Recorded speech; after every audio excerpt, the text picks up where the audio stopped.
Sur Internet, on le sait, plus de contenu est égal à un meilleur référencement. Cette logique, on la connaît depuis longtemps et beaucoup de gens l'appliquent à la lettre en se disant simplement on va créer un blog pour amener plus de gens sur notre site. Sauf que je pense que si vous avez un site pour votre entreprise, une entreprise de service en particulier, c'est pas forcément la bonne manière de procéder. C'est même une stratégie qui va vous demander beaucoup d'énergie pour finalement peu de résultats. Dans cette vidéo, je vais vous expliquer les contraintes en fait que représente un blog pour une entreprise, comment essayer de contourner ces contraintes en faisant un contenu un petit peu différent et beaucoup plus stratégique. Et puis surtout, comment structurer ce contenu pour qu'il amène vraiment des leads sur votre site internet. Cette vidéo, elle n'a pas pour but de dénigrer complètement la notion de blog et puis le fait de créer du contenu pour faire de la visibilité. Pas du tout. Je pense que c'est quelque chose qui est très efficace, c'est un levier qui est très puissant. Il y a plein d'avantages dont je vais parler, mais je pense aussi qu'on a tendance à trop souvent ignorer les contraintes que ça représente.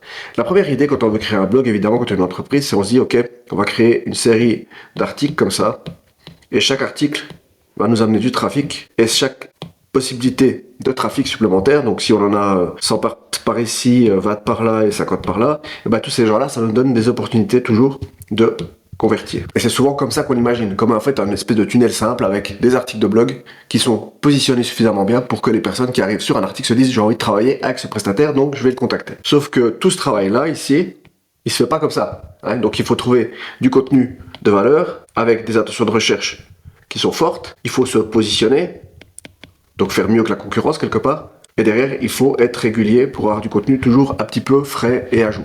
Donc qu'est-ce que ça demande? Ça va demander du budget, ou alors de l'énergie, et forcément du temps. Il y a des chances que si vous êtes une entreprise de service, vous n'avez peut-être pas évalué ce que ça représentait réellement, finalement, en termes de budget, en termes d'énergie, en termes de temps, de suivre et de tenir un blog de qualité qui va vraiment être efficace. Et une des limites du blog, c'est qu'on est là pour apporter de la valeur. Donc du coup, en fait, on amène des gens sur son site, on fait venir beaucoup de trafic, et derrière, il faut que ces personnes-là qui arrivent dessus, on les traîne jusqu'à notre page d'offres pour vendre.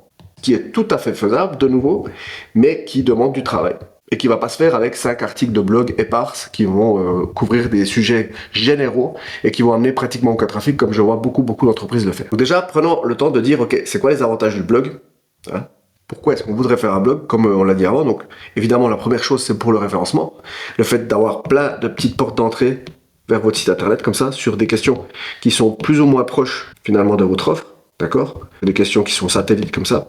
Le fait d'avoir tout plein de portes d'entrée vers votre site internet et votre offre potentielle, ben évidemment, c'est un bon moyen de vous faire connaître et donc de vous imposer par rapport à la concurrence. Bon, parce que vous êtes le prestataire dans cette région qui a le plus de contenu sur le sujet, ben vous allez forcément vous positionner plus haut que celui qui n'a pas un blog. On est d'accord? Et même les portes d'entrée justement que ça va représenter vont potentiellement vous donner beaucoup plus d'opportunités de vente. La deuxième logique qui est aussi très forte, c'est l'expertise. C'est qu'en écrivant des articles de blog détaillés comme ça, pour des gens, tout ce que vous leur montrez, c'est que vous montrez que vous connaissez votre sujet, que vous le maîtrisez. Et donc quand vous répondez à des questions que les gens se posent de manière très concrète, avec beaucoup d'explications, avec des cas clients et des choses comme ça, vous leur montrez que vous savez de quoi vous parlez, et vous êtes une personne rassurante qui sait ce qu'elle fait. Donc ça, c'est très important, l'expertise, parce que ça vous positionne, que ce soit sur Google, parce que Google a une notion d'expertise qui est importante, qui est l'EEAT. Je ne vais pas entrer dans les détails de ce que ça représente, mais c'est un acronyme dont je reparlerai qui permet de définir en fait en ligne si vous êtes quelqu'un d'expert dans un sujet spécifique, et du coup le fait d'avoir un blog va vous positionner en expert, donc ça aura de la valeur pour Google, mais ça aura aussi bien évidemment de la valeur pour le client final, qui lui va se dire, ce gars-là, il sait de quoi il parle, je suis rassuré finalement par ce qu'il me propose et j'ai envie de travailler avec quelqu'un qui est capable de m'aider. Et du coup, il y a aussi ce côté communautaire avec le blog. Le fait que quand on a suivi quelqu'un longtemps sur un blog et qu'on a regardé beaucoup de ses articles, eh ben on a naturellement envie de travailler avec lui parce qu'on le connaît depuis longtemps et qu'on voit ses contenus et qu'il nous a aidé plein de fois, etc., etc. Et le gros avantage du blog, c'est que c'est cumulatif. C'est-à-dire que aujourd'hui, vous allez écrire des articles. Pendant 6 mois, 8 mois, vous allez écrire des articles. Effectivement, ça va être long, avant que ces articles se rangent vraiment. Hein. Mais une fois que ce processus est fait, ben ces articles ils vont continuer de se positionner. Et en fait, chaque article que vous faites aujourd'hui, potentiellement, peut vous apporter des vues, peut vous apporter des clients dans 5 ans, 6 ans, 7 ans, 8 ans. Alors, au stade où on en est aujourd'hui avec l'IA et tout ça, peut-être qu'il faut un petit peu réduire la notion de combien de temps encore ça va être efficace. Mais dans le fond, vous êtes en train de faire du contenu aujourd'hui qui, en tout cas dans une année ou deux, va encore continuer de vous apporter des vues. Donc ça, c'est très positif. Mais la vraie question, c'est qu'est-ce que Google valorise? On pense toujours aux notions de blog, mais ce qui valorise, c'est pas vraiment le blog en lui-même. Ce qui valorise, c'est du contenu qui est pertinent sur une recherche donnée. Et ça, évidemment, le blog peut le faire, puisqu'il peut répondre à toutes sortes de questions qui peuvent répondre à toutes sortes d'intentions de recherche. Mais ce que j'aimerais aussi dire, c'est qu'il n'y a pas besoin d'avoir un blog avec un agenda de publication régulier, avec des articles qu'il faut toujours mettre à jour, pour avoir ce type d'efficacité. Être pertinent et répondre à des intentions de recherche, on peut le faire, premièrement, avec des pages de service. J'en parle souvent, mais les pages de service sont souvent négligées, sont souvent trop courtes, et je pense qu'on peut faire beaucoup plus avec. Et que ces pages-là peuvent déjà avoir un gros effet en termes de référencement. Et vous allez me dire, bon, si c'est juste pour nous dire qu'on peut faire des pages de service pour faire du référencement, oui, d'accord, tant mieux. Mais les pages de service, elles sont limitées. Moi, j'ai 3 services, j'ai 3 pages que je vais pouvoir développer. En quoi je vais pouvoir amener énormément de trafic avec juste 3 pages supplémentaires. Et c'est là qu'entre en jeu un autre élément qui est ce que j'appellerais les pages piliers ou les pages satellites, qui sont toutes intimement liées à vos pages de service. Et c'est ce qu'on va couvrir un petit peu dans cette vidéo. Et vous verrez que leur gros avantage en fait à ces pages de contenu, c'est qu'elles n'ont pas besoin d'être tout le temps mises à jour, elles n'ont pas besoin d'être tout le temps maintenues avec des nouveaux contenus. Elles peuvent très bien se limiter à un certain type de contenu donné, précis, pendant un temps. Et qui était fait de manière suffisamment stratégique pour que ça vous amène des vues sur votre site internet, ça vous amène des visites et ça vous amène des gens qui sont qualifiés pour travailler avec vous. Et commençons par ce que je considère être la priorité numéro 1, c'est-à-dire améliorer vos pages de service, parce que c'est bien beau de faire ce que font plein d'entreprises et d'avoir des petits articles de blog comme ça qui sont développés à coup de tous les 6 mois on en fait un nouveau, alors que derrière on a une page service avec tous les services à la suite dedans, d'accord? Alors autant on se donne toute la peine du monde de développer du contenu sur un blog à côté pour essayer de faire venir des gens sur le site, autant on considère que le contenu qu'on a déjà sur le site, finalement, il n'a pas de vocation à faire du référencement, alors que c'est complètement absurde. Une page de service complète, vraiment détaillée, qui va adresser un service précis à chaque fois, je le dis souvent ici, mais c'est vraiment ça, et ben ça va avoir beaucoup plus de valeur que finalement un blog un peu bidon qui a été monté à l'arrache pour faire du contenu. Donc déjà, ma première chose, c'est vraiment prendre vos pages de service qui sont, je pense, dans la 80% des cas, des pages de service qui sont très faibles, qui sont souvent des pages qui compilent tous les services à la fois, ou alors qui vont peut-être prendre des services page après page, mais qui derrière vont donner très peu d'informations. Donc ça sera des pages de peut-être 200 ou 300 mots. Et la notion importante, c'est pas de dire que ça doit être forcément long. Simplement, ça doit adresser des questions, ça doit répondre à une intention de recherche, ça doit vraiment faire un travail de référencement, un travail de vente qui est beaucoup plus étendu que simplement dire bonjour, voici nos services, au revoir. Donc une page de service concrète, vraiment à mon avis qui fait le taf, c'est une page de service qui va expliquer clairement ce que vous faites et à qui vous vous adressez. Essayez de détailler votre méthode, votre approche, ce qu'il y a de particulier chez vous, les étapes, traiter les objections, parler des délais, parler du budget, parler de choses comme ça. Qualifier en disant à qui ça s'adresse et à qui ça s'adresse pas. Rassurer avec des témoignages, des cas clients, des réalisations, etc. Et puis évidemment guider naturellement vers la prise de contact. Et même si là je vous parle surtout de structures qui sont là pour que le visiteur qui arrive sur la page ait envie de travailler avec vous, il faut bien dire que tout ça, ça représente certainement beaucoup plus de contenu que ces pages-là avec simplement 3 lignes et puis qui expliquent brièvement ce que vous faites avec une photo. Et en plus, ce qui est vachement bien, c'est que cette version plus, contrairement à un article de blog, si elle est bien faite et qu'elle est bien positionnée et que vous arrivez à intégrer des mots-clés qui sont pertinents et qui sont puissants et à répondre à des questions claires et directes du visiteur, et ben ça veut directement vous amener une conversion. Parce que la personne qui arrive dessus, elle est déjà assez avancée dans la phase d'achat. Elle n'est pas dans une situation où c'est qu'elle se pose des questions. Qui sont peut-être les situations où c'est que vous pourriez les attraper à partir du blog. Donc maintenant, allons sur mon idée de page satellite, page pilier. Donc la première chose, évidemment, c'est de se poser un peu la question, qu'est-ce que c'est réellement et en quoi ça différencie d'une page service. Les pages piliers, comme je l'ai expliqué, c'est finalement exactement comme les articles de blog que je l'ai présenté avant un petit peu. C'est des pages qui sont en fait autour de vos pages de service et qui vont amener des gens dessus. Mais la différence, c'est que plutôt que d'avoir 30 articles de blog qui vont couvrir à peu près toutes les questions que les gens peuvent se poser, vous allez prendre juste une série d'éléments qui sont vraiment fondateurs de ce que vous faites et créer des pages autour de ces questions, de ces questionnements, pour vraiment présenter votre expertise et aussi donner énormément de matière à Google en termes d'attention de recherche et de référencement, pour ensuite les amener vers votre page de service. Alors c'est quoi les avantages par rapport à un blog? Les avantages sont clairs. Premièrement, c'est quelque chose que vous faites une seule fois, ou potentiellement que vous revoyez un petit peu une fois tous les 6 mois, toutes les années, pour remodifier un petit peu les pages ou créer peut-être une ou deux nouvelles pages, ou supprimer une page si elle est plus pertinente. Mais en gros, c'est juste un contenu que vous allez maintenir. Il n'y a pas la pression de la publication. Vous n'avez pas besoin de réfléchir à 300 articles de blog par année. Alors vous êtes juste en train de penser stratégiquement à quelques intentions de recherche très précises que les gens vont se poser pour amener ces gens-là sur votre site internet, pour répondre à ces questions. Je vous expliquerai stratégiquement comment on fait après. Et cette stratégie, elle est très importante parce que ce qui se passe aussi, c'est que les gens vont se jeter sur l'idée de créer du contenu avec un blog en faisant des blogs d'entreprise qui vont faire toutes ces erreurs-là, c'est-à-dire répondre à des questions que personne ne se pose, ou alors parler de sujets complètement génériques en espérant se positionner, ou alors écrire des articles qui sont plutôt des billets d'humeur, qui intéressent de nouveau pas grand monde. Le problème, c'est souvent aussi d'écrire du contenu qui ne va pas s'adresser à sa cible. Et donc tout ça, ça fait ni un bon travail de référencement, ni un bon travail d'expertise, ni un bon travail de qualification. Ces blogs-là, vraiment, ils servent à rien du tout, à part à faire joli et à décorer. Alors pour illustrer, moi, ce problème vraiment que je vois systématiquement, je vais vous donner des exemples et on va les réutiliser pour vous expliquer stratégiquement comment transformer ces exemples en vraies pages piliers et pages de contenu qui vont amener du trafic beaucoup plus efficacement. Donc prenons le fiduciaire comme premier exemple. Donc le fiduciaire qui écrit un article du genre « Qu'est-ce qu'un tableau de flux de trésorerie ?» Qui c'est que ça intéresse ça, à part un autre fiduciaire?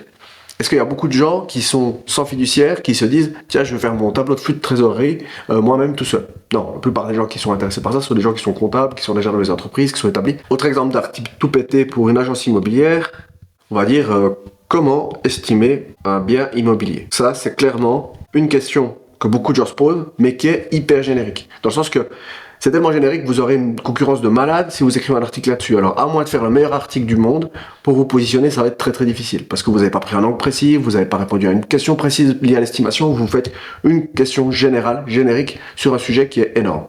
Et du coup, forcément, ça se rank pas du tout.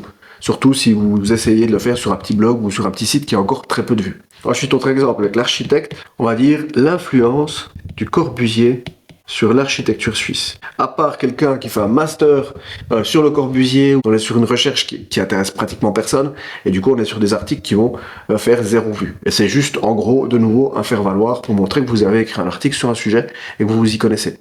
Donc la notion d'expertise c'est très bien, mais si derrière elle n'est pas soutenue par une notion de recherche claire, elle sert strictement à rien. Et maintenant on prend le créateur de site internet, et littéralement moi, pour vous dire le genre d'article que j'ai fait au début de mon activité, qui était comment fonctionne l'API de WordPress. Là, ma cible, elle connaît pas une API, elle sait pas ce que c'est une API certainement, et elle sait certainement pas ce que c'est WordPress. Ou alors, elle a des notions ou des vagues notions, mais ça, c'est exactement un moyen de m'adresser typiquement aux gens qui sont comme moi, qui sont aussi créateurs de sites internet et qui veulent savoir comment faire des sites internet. Donc, je m'adresse totalement à la mauvaise cible quand je fais ça. Donc, tout ça, c'est vraiment qu'une série d'erreurs que font les entreprises pour essayer de se positionner en ligne. Et ma stratégie, c'est de faire les choses tout à fait différemment. Donc ces articles, finalement, au sein d'un tout peut fonctionner, mais seul, donc, ou alors comme étant les moyens d'amener du trafic principaux du site internet, ça va jamais marcher. Et donc pour vous présenter mon idée de page pilier et de page satellite, il faut en fait que ce soit beaucoup plus stratégique. Vous êtes en mode sniper. L'idée c'est vraiment de trouver des points très précis, des douleurs très précises que votre client a, que vous pouvez adresser avec un article.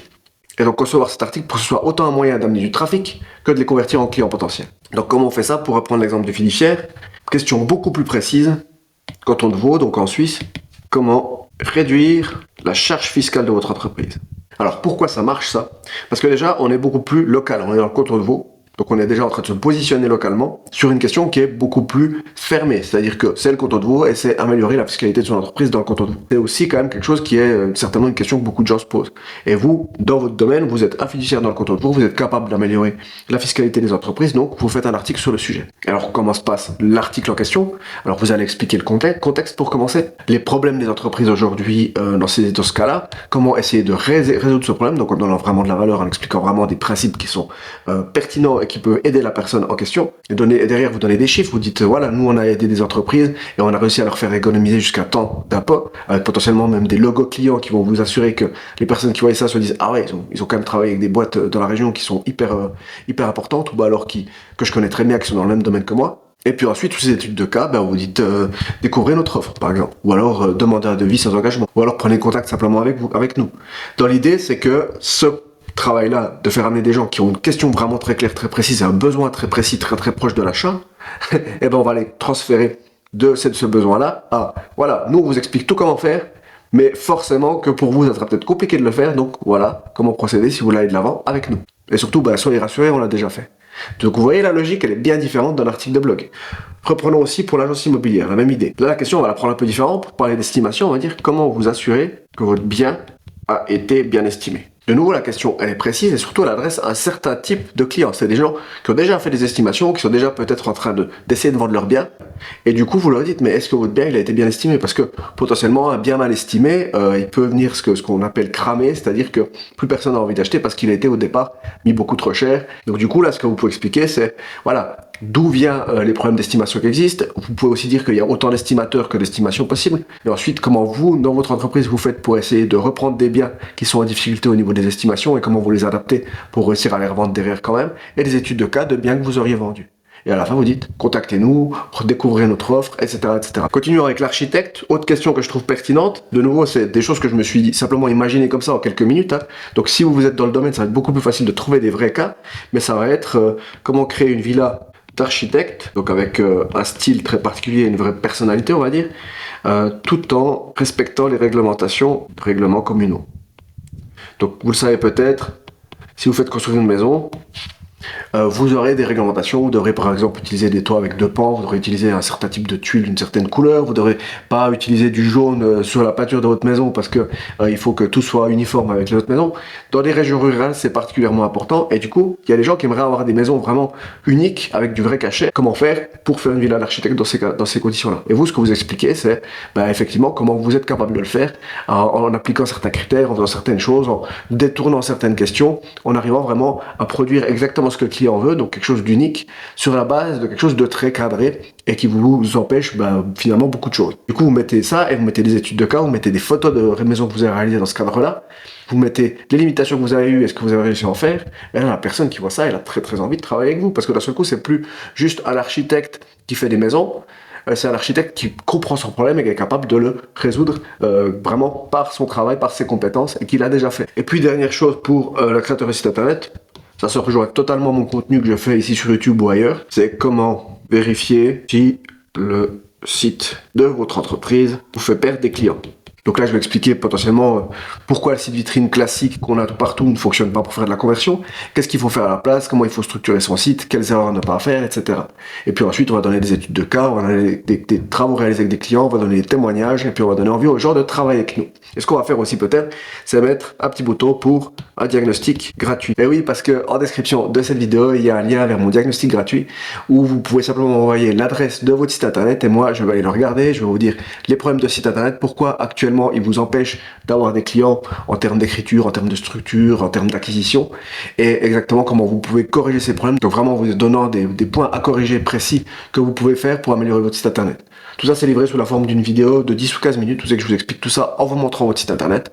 Et c'est livré sous 7 jours ouvrables. Si vous êtes curieux, n'hésitez pas à aller demander mon diagnostic. C'est 100% gratuit et sans engagement. Et donc, pourquoi cette stratégie, elle marche? Elle marche simplement parce que on va répondre à une intention de recherche claire. Donc, comme on le ferait comme un article de blog. On va répondre à une question vraiment précise que la personne se pose. On va à chaque fois poser le problème. Donc, entrer en empathie avec la personne, lui expliquant, oui, effectivement, le problème, il est connu, c'est celui-ci.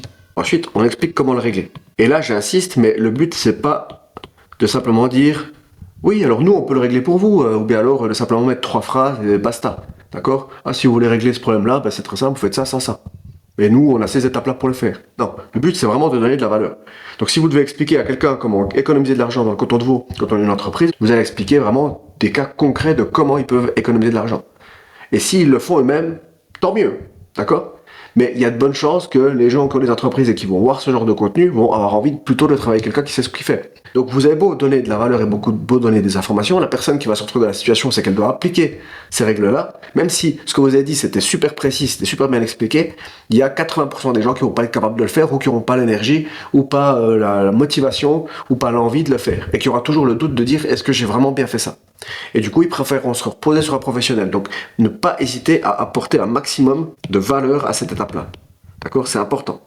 Parce que ça va être la substantifique moelle qui va aussi donner à Google l'information que ce que vous écrivez, c'est quelque chose de qualité. Et ensuite, le truc super bien, c'est comme vous êtes dans une page qui n'est pas un blog, mais une page vraiment où vous pouvez déjà vous permettre de mettre en avant que vous êtes une entreprise dans le domaine et que vous faites ça exactement, c'est que vous pouvez mettre des études de cas, vous pouvez mettre des témoignages, vous pouvez mettre des rassurances. Et du coup, non seulement vous proposez une solution à un problème, mais vous dites on l'a déjà fait, on sait comment le faire, voilà comment on le fait. Vous pouvez aller voir par vous-même, ça marche. Et puis ça qu'on amène naturellement vers le rendez-vous, la conversion, le devis, tout ce que vous voulez. Donc écrire, à mon avis, une bonne page pilier, ça tient à ça.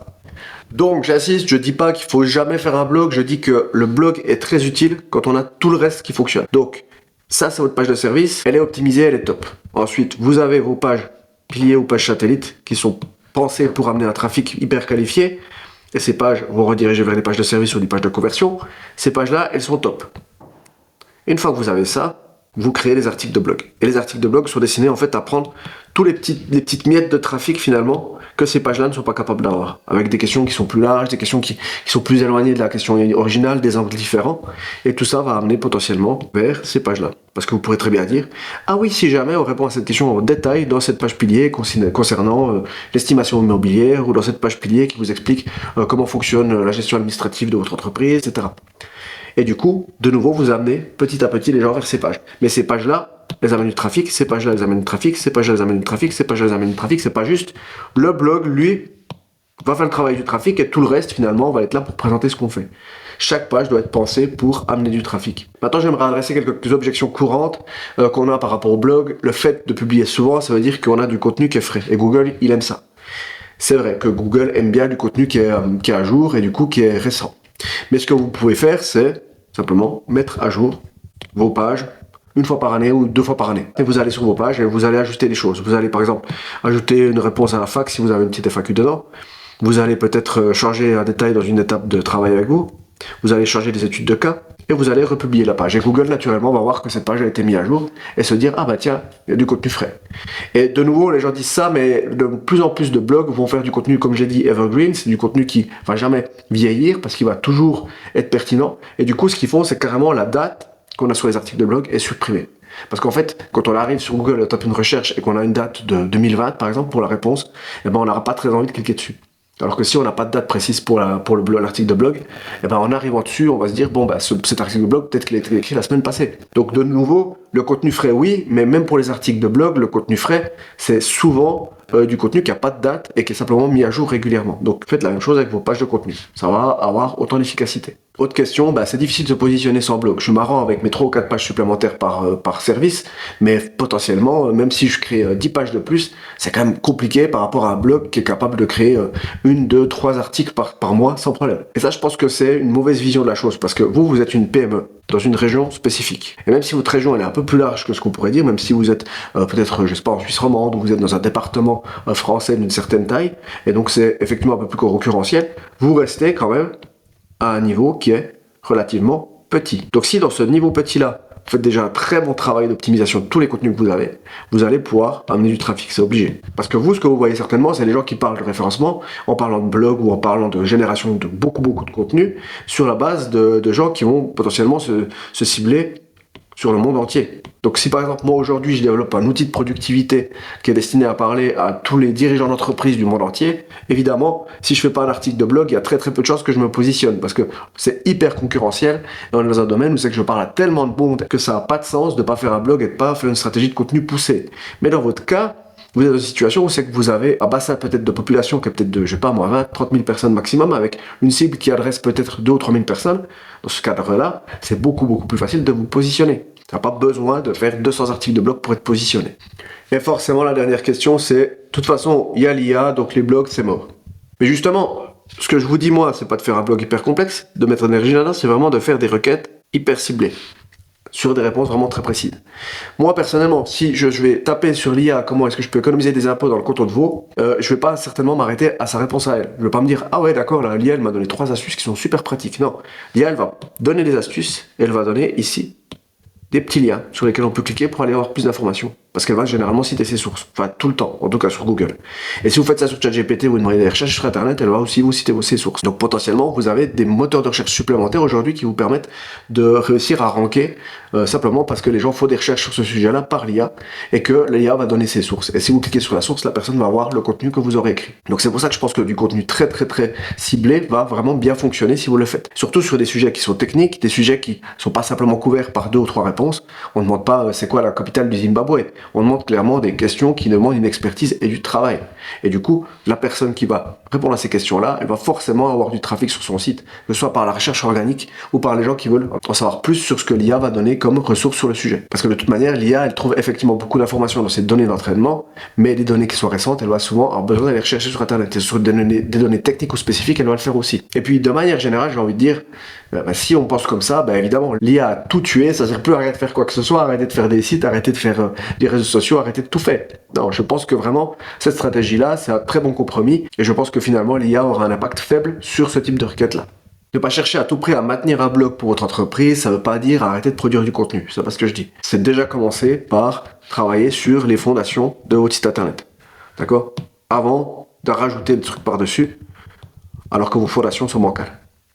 Et du coup, pour revoir ces fondations, la première chose que je vous ai dit, c'est effectivement de revoir vos pages de service. Et c'est un sujet que j'ai couvert un peu rapidement dans cette vidéo. Et du coup, si vous voulez savoir comment écrire des pages de service qui sont autant efficaces en termes d'acquisition, en termes de référencement, qu'en termes de vente, donc transformer des pages de service en des pages d'offres ou des pages de vente vraiment efficaces, j'ai une vidéo très très complète sur le sujet juste là que vous pouvez aller voir maintenant. On se voit là-bas.